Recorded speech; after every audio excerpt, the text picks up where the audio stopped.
Plato says that, where there was a city, with the citadel and rings of water, was in a real sea, inside a strait, surrounded by a boundless continent. The boundless continent is the Sundaland attached to the Asian continent, and the only sea surrounded by it in those days was the ancient Java Sea, suggesting that the capital island and city are located in the Java Sea. The statement that the island was located near the plain, and all the canals met at the city and drained into the sea, suggesting that the island is located south of the plain, in a place now under the Java Sea.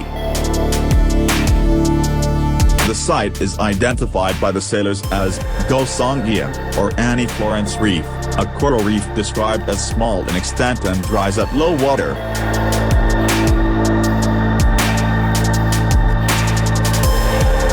The city of Atlantis was an island, with a small hill at its center.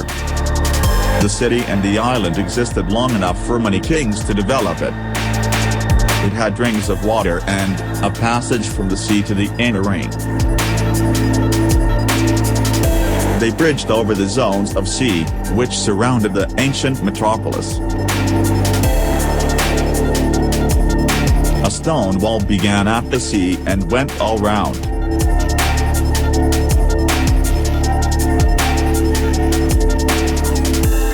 They used orichalcum, thin, and brass or bronze, to cover the outer walls of their cities.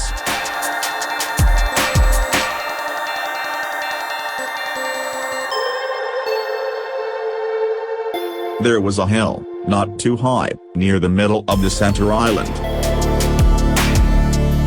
At the top of the central hill, a temple was built to honor Poseidon, which housed a giant gold statue of him.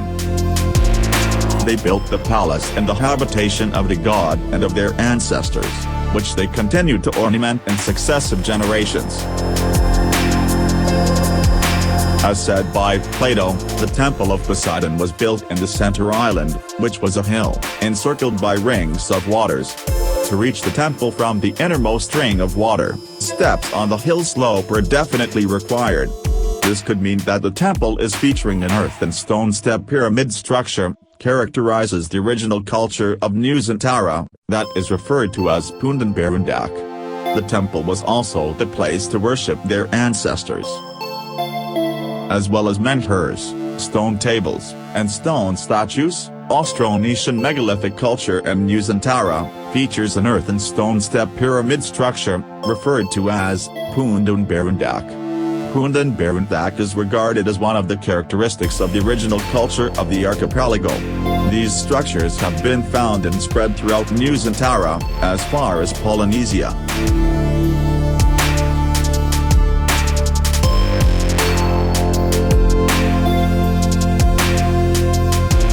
The phrase, "for which reason, the sea in those parts is impassable and impenetrable, because there is a reef of mud or clay in the way," confirms the location.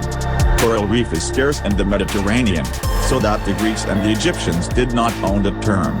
Then Plato wrote it as a reef of mud or clay.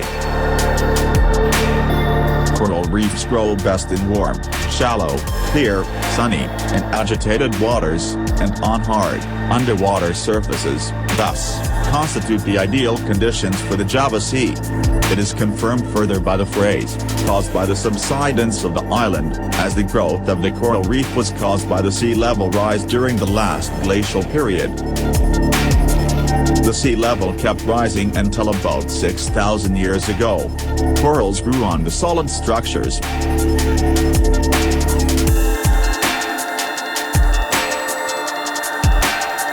along with sedimentation and other processes.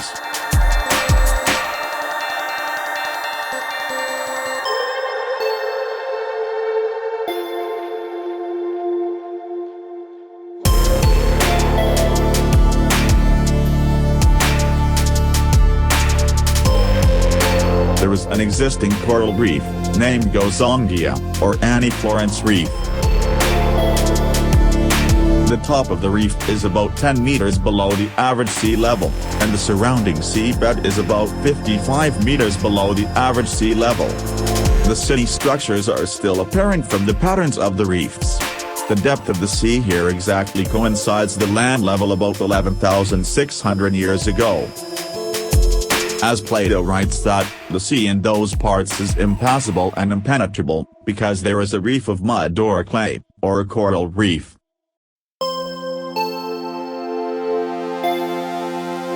Boyan Island, off in the Java Sea, is a prototype of the island of Atlantis, as it has the same environment, geological formation, and tectonic processes, as well as they are closely situated.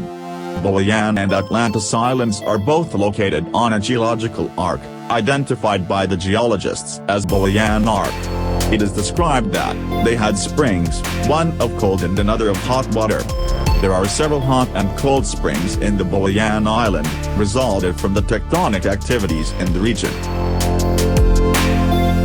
That descriptions, the stones were quarried from the center island and the zones, with white, black, and red colors, and they hollowed out double docks, having roofs formed out of the native rock, are also noticeable.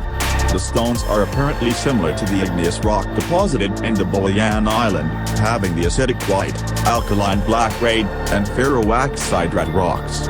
This igneous rock is hard and strong, having enough natural strength to stand as roofs of the hollowed out double docks.